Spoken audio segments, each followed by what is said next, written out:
السلام علیکم ناظرین، شیخ زید اسلامک سینٹر جامعہ پنجاب لاہور سے ARYQ-TV پر ربیع الاول کی خصوصی ٹرانسمیشن میں خصوصی پروگرام اسلام اور نوجوان کے ساتھ ڈاکٹر محمد طاہر مصطفیٰ آپ کی خدمت میں حاضر۔ ناظرین کرام، نبی کریم صلی اللہ علیہ وآلہ وسلم سے والہانہ محبت، عقیدت، الفت اور وارفتگی ہمارے ایمان کا جزو ہے، بلکہ ہمارے ایمان کی بنیاد ہے۔ لیکن ناظرین کرام، کبھی ہم نے غور کیا ہے کہ جس سے محبت ہوتی ہے، ہم یہ جاننا چاہتے ہیں کہ وہ شخص اٹھتا کیسے ہے، بیٹھتا کیسے ہے، چلتا کیسے ہے، کھاتا کیسے ہے، پیتا کیسے ہے، اس کی پسند کیا ہے۔ ہم ایک ایک بات کے بارے میں جاننے کی کوشش کرتے ہیں، ہمیں تجسس ہوتا ہے۔ اور ادھر ناظرین کرام، جب ہم یہ دعویٰ کرتے ہیں کہ ہمیں نبی کریم صلی اللہ علیہ وسلم کے ساتھ والہانہ محبت ہے، شدید محبت ہے، اور ہم اس محبت پہ ناز بھی کرتے ہیں، لیکن کیا کبھی ہم نے معلوم کیا ہے کہ نبی کریم صلی اللہ علیہ وسلم کے معمولات زندگی کیا تھے؟ کم از کم ایک دن کے معمولات کبھی ہم نے سوچا ہے کہ وہ بیدار کیسے ہوتے تھے، اور بیدار ہونے کے بعد ان کے معمولات کیا ہوتے تھے، پھر سارا دن کیسے گزرتا تھا، پھر رات کو سوتے کیسے تھے؟ کیا آپ کو معلوم ہے کہ نبی کریم صلی اللہ علیہ وسلم کے سونے کا انداز یہ تھا کہ آپ دایاں ہاتھ اپنی دائیں گال کے نیچے رکھ کے ایسے سویا کرتے تھے؟ کبھی ہم ایسے سوئے ہیں؟ اگر ایک لمحے کے لیے ہم بھی اپنا دایاں ہاتھ دائیں گال کے نیچے رکھ کے، رخسار کے نیچے رکھ کے سونے کی کوشش کریں تو یہ سنت ہو جائے گی اور ساری رات عبادت میں گزر جائے گی۔ ناظرین کرام، یہ ہمارے آج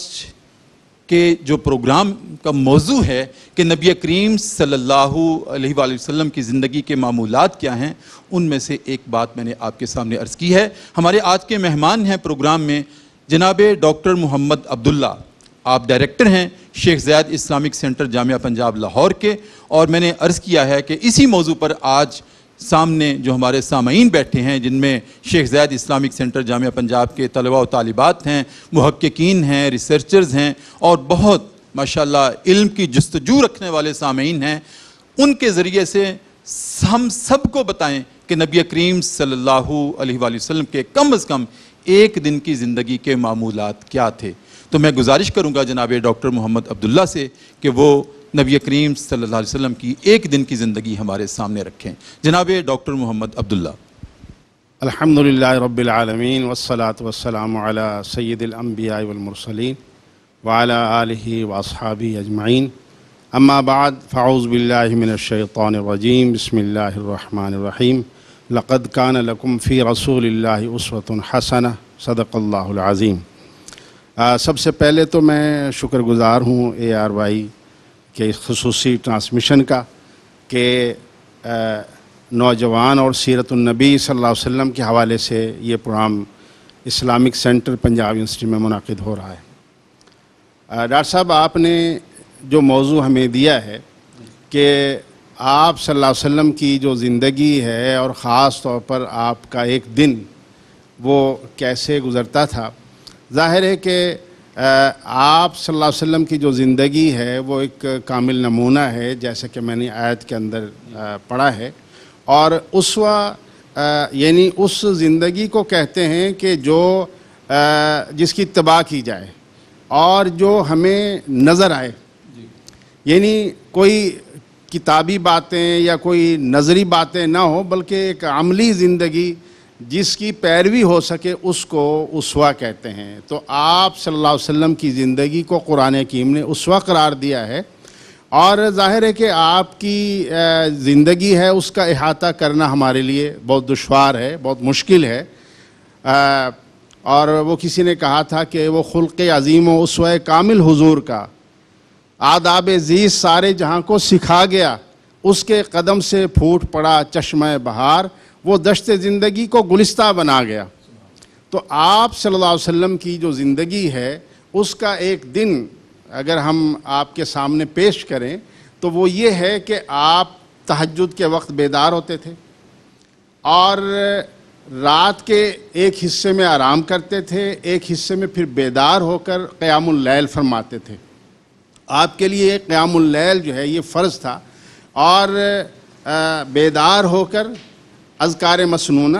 دعائیں پڑھتے تھے، اور اس کے بعد طہارت کرنے کے بعد آپ جو ہے وہ قیام اللیل فرماتے تھے، تہجد کی نماز ادا کرتے تھے، اور تہجد کی نماز ادا کرنے کے بعد آپ تھوڑا سا یعنی آپ کہہ لیں کہ آرام فرماتے تھے، لیکن آرام کوئی ایسا نہیں ہوتا تھا کہ جس میں نیند آ جائے، اسی وضو سے آپ پھر نماز پڑھاتے تھے، اور اس کے بعد آپ مسجد تشریف لے آتے تھے، مسجد میں آپ نماز پڑھاتے تھے، اور نماز پڑھانے کے بعد یہ ساری تفصیلات بہت ہیں کہ آپ پہلی رکعت میں کیا سورت پڑھتے تھے، دوسری میں کیا پڑھتے تھے، یہ ساری تفصیلات ہیں، ہم اس میں نہیں جائیں گے۔ تو فجر کی نماز کے بعد آپ اپنی جگہ پر تشریف رکھتے،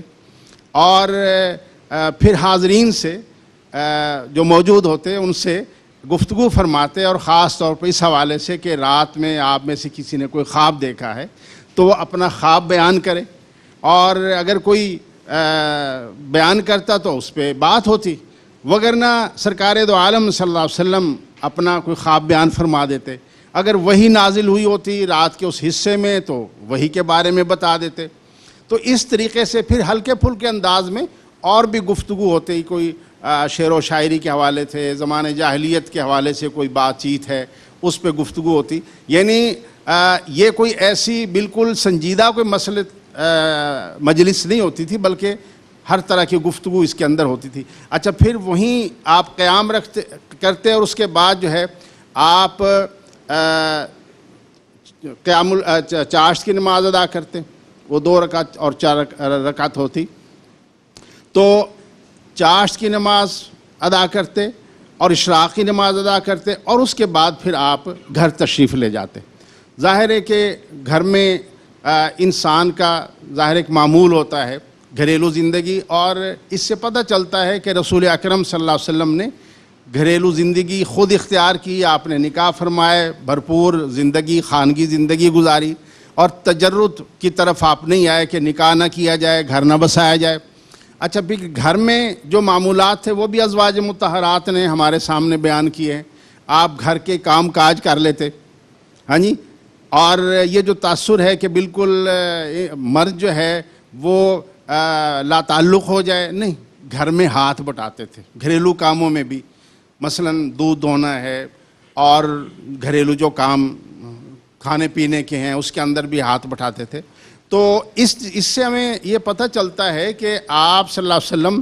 کی جو زندگی ہے وہ ایک بھرپور زندگی تھی، اور آپ نے ایک اصولی بات فرمائی کہ خیرکم لأہلہ وانا خیرکم لأہلی، کہ تم میں سے بہترین شخص وہ ہے جو اپنے گھر والوں کے لیے بہتر ہو، اور دیکھو میری طرف دیکھو کہ میں اپنے گھر والوں کے لیے بہتر ہوں، یعنی آپ نے اپنی ذات کو بطور ایک نمونے کے پیش کیا۔ تو یعنی مرد کو گھر کے اندر بطور ایک حاکم کے، بطور ایک آمر کے، بطور کہ گھر میں وہ آئے سارے سہم جائیں، بچے بھی سہم جائیں، خواتین بھی، ایسا نہیں ہے۔ آپ مسکراتے ہوئے داخل ہوتے تھے، اور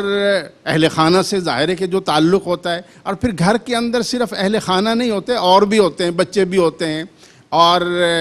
غلام بھی ہوتے ہیں، اور بھی ملنے جلنے والے بھی آ جاتے ہیں، ان سب کے ساتھ رسول اکرم صلی اللہ علیہ وسلم کا جو تعلق تھا بڑا کریمانہ اور مشفقانہ ہوتا تھا۔ چھوٹوں کا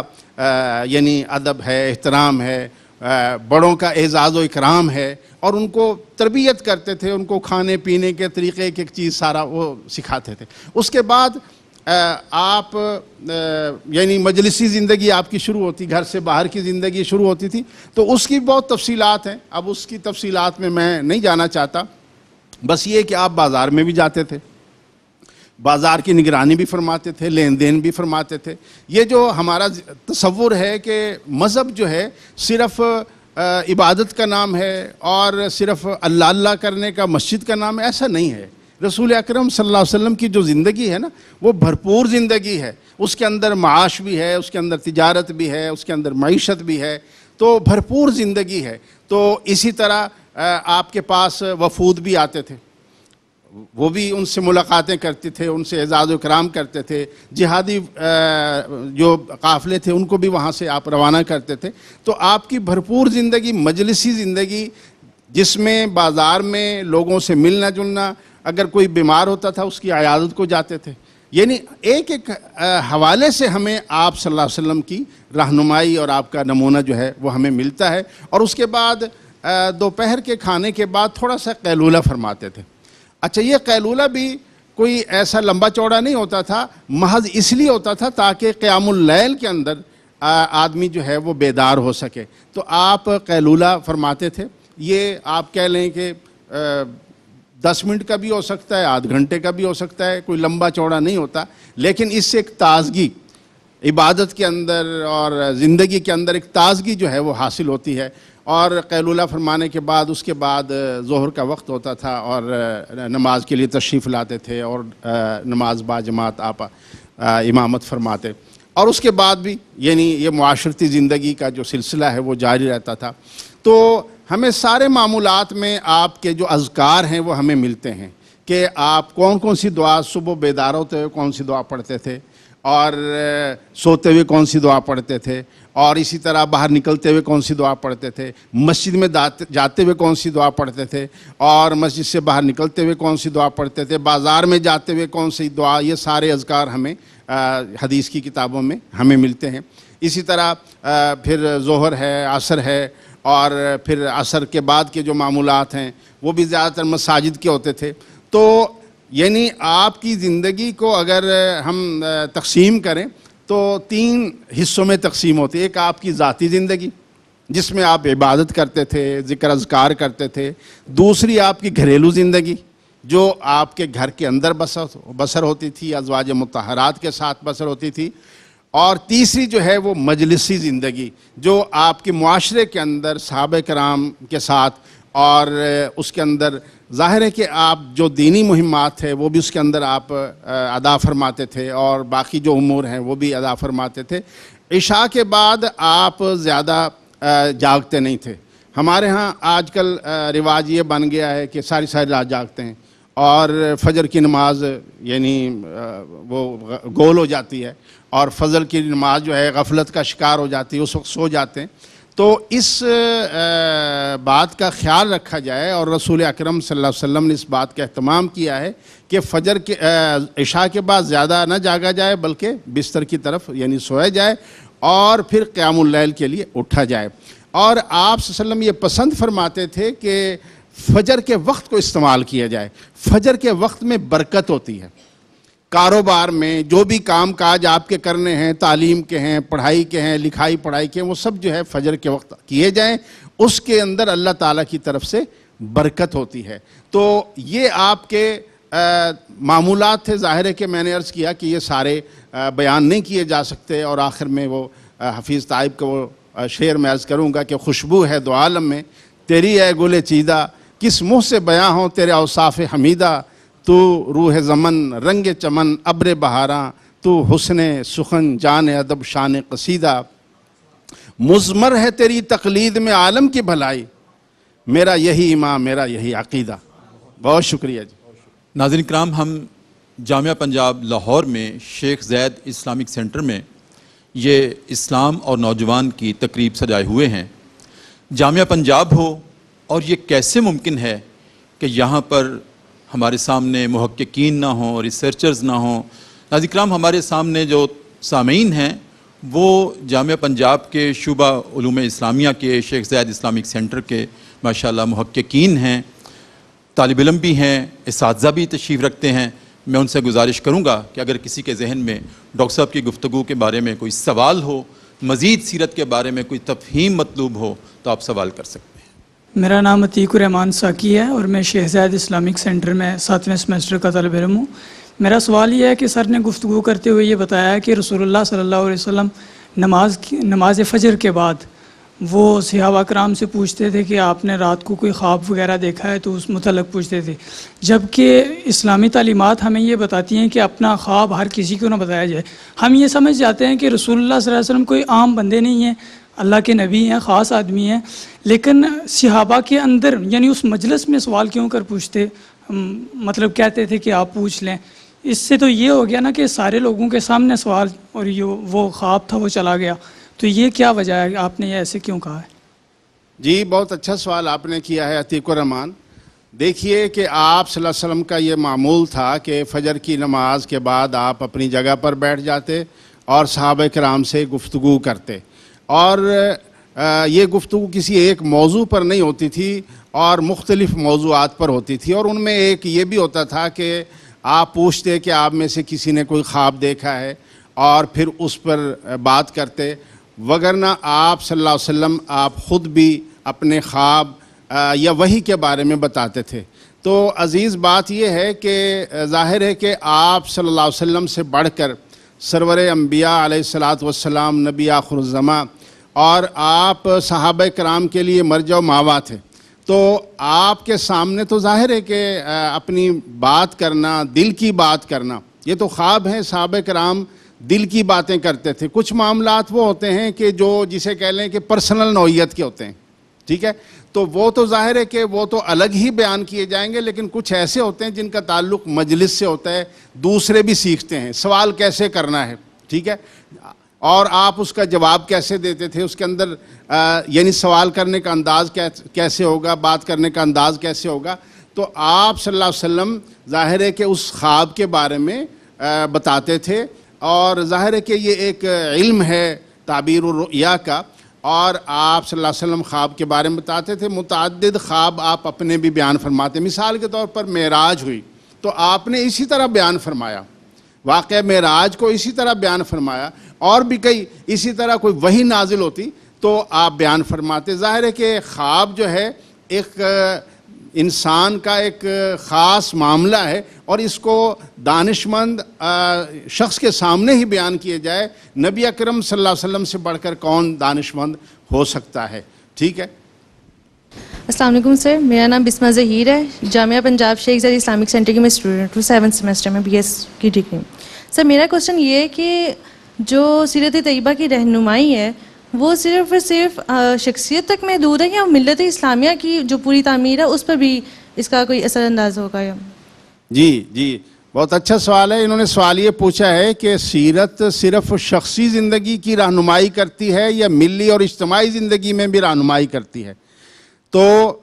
بات یہ ہے کہ رسول اکرم صلی اللہ علیہ وسلم کی ذات اقدس اور آپ کا نمونہ جو ہے وہ نمونہ کامل ہے, اسوہ حسنہ ہے, اور اس کے اندر دونوں پہلو اس کے اندر محیط ہیں.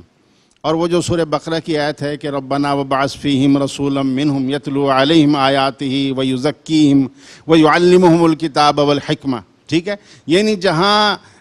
شخصی زندگی پر آپ نے توجہ دی ہے, تعمیر شخصیت پر توجہ دی ہے, آپ نے تزکیہ نفس کیا ہے, آپ نے انسانی نفوس کو سنوارا ہے, وہاں یعنی معاشرے کی فلاح و بہبود کے لیے, اجتماعیت کے لیے بھی ظاہر ہے کہ میں نے جس طرح کے بتایا, ایک آپ کی شخصی زندگی ہے, ایک آپ کی گھریلو زندگی ہے, اور ایک آپ کی اجتماعی زندگی ہے. آپ بازاروں میں بھی جاتے تھے, بازار میں دیکھتے تھے کہ لین دین کیسے ہو رہا ہے, تجارت کیسے ہو رہی ہے. آپ عیادت بھی کرتے تھے, بیمار ہوتا تھا عیادت بھی کرتے تھے, کوئی انتقال کر جاتا تھا اس کے جنازے میں بھی جاتے تھے. تو یہ یعنی ایک معاشرت. اسی طرح سب سے بڑھ کر جو ہے ریاست جو ہے یعنی ایک نظام کی اصلاح. تو آپ نے باقاعدہ ایک ریاست قائم فرمائی, اور اس ریاست کے اندر مسلمان بھی تھے, غیر مسلم بھی تھے, یہود بھی تھے, نصارہ بھی تھے. تو آپ نے ایک نظام دیا, آپ نے ایک ریاست جو ہے وہ قائم کی. اس کے اندر جہاد بھی تھا, نظام صلاۃ بھی تھا, سارا نظام تھا. تو آپ صلی اللہ علیہ وسلم کی جو زندگی ہے اور آپ کی جو سیرت ہے وہ معاشرت میں بھی ہماری بھرپور رہنمائی کرتی ہے, خواہ وہ تجارت ہے, خواہ وہ معیشت ہے, خواہ وہ اخلاق ہے, خواہ وہ سیاست ہے. ہر لحاظ سے سیرت النبی صلی اللہ علیہ وسلم ہماری رہنمائی کرتی ہے. جی کوئی اور سوال؟ السلام علیکم, میرا نام امیر معاویہ ہے اور میں اسلامک سینٹر کا 7th سیمسٹر کا اسٹوڈنٹ ہوں. سر میرا سوال یہ ہے کہ سپورٹس کے حوالے سے سیرت النبی صلی اللہ علیہ وسلم کے بارے میں ہمیں کیا رہنمائی ملتی ہے؟ جی عزیز یہ آپ کا بڑا اہم سوال ہے کہ سپورٹس یعنی تفریح کے حوالے سے ہمیں سیرت النبی صلی اللہ علیہ وسلم کیا رہنمائی دیتی ہے. عام طور پر ہمارا یہ تاثر ہوتا ہے کہ مذہب سے وابستہ لوگ جو ہے، دین سے وابستہ لوگ ان چیزوں سے دور ہی رہتے ہیں، ٹھیک ہے، اور یہ تاثر ہمارا بنو گے، وہ کہتے ہیں نا کھیلو گے، کودو گے، ہاں جی ہوگے خراب،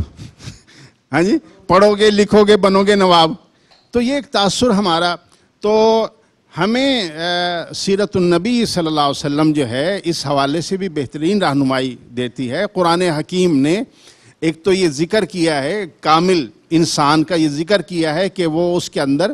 بسطتاً فی العلم والجسم، دونوں لحاظ سے اس کے اندر یعنی قوت ہوتی ہے اور ملکہ ہوتا ہے. اسی طرح حضرت یوسف علیہ السلام کے تذکرے میں بھائیوں نے کہتے ہیں کہ ہم ان کو ساتھ لے جائیں گے تاکہ یہ ہمارے ساتھ کھیلے. تو رسول اکرم صلی اللہ علیہ وسلم کا ایک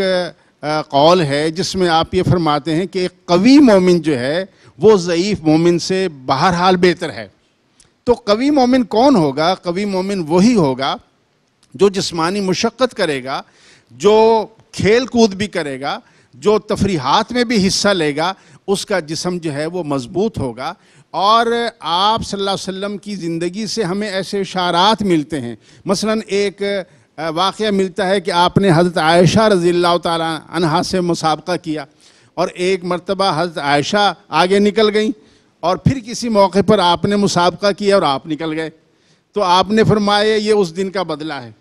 تو اسی طرح اس معاشرے کے اندر جتنے بھی ایسی صحت مند سرگرمیاں تھیں، وہ نیزہ بازی ہے، گھڑ سواری ہے، وہ اور اس طرح کی تیر اندازی ہے، یہ ساری سرگرمیاں بڑھ چڑھ کر حصہ لیتے. اہل عرب بھی لیتے، آپ صلی اللہ علیہ وسلم بھی ان کے اندر حصہ لیتے. سب سے اس کے اندر ایک اصول بنا دیا ہے کہ ایسی چیزیں جو لہو و لعب یعنی جو انسان کو اللہ کے ذکر سے غافل کر دیں، ان کی گنجائش نہیں ہے، یا انسان کے ذہن کو معاف کر دیں اور انسان جو ہے وہ صحت مند سرگرمیوں سے دوسری طرف چلا جائے. تو اسلام نے ایسی حدود و قیود ضرور رکھی ہیں، اور لیکن ان سرگرمیوں کی پوری اجازت دی ہے، وہ جو صحت مند سرگرمیاں ہیں. اور یہاں ہماری بچیاں بھی بیٹھی ہیں، ہماری بیٹیاں بھی بیٹھی ہیں، تو ان کے لیے بھی حضرت عائشہ رضی اللہ تعالیٰ عنہ سے مسابقہ کرنا،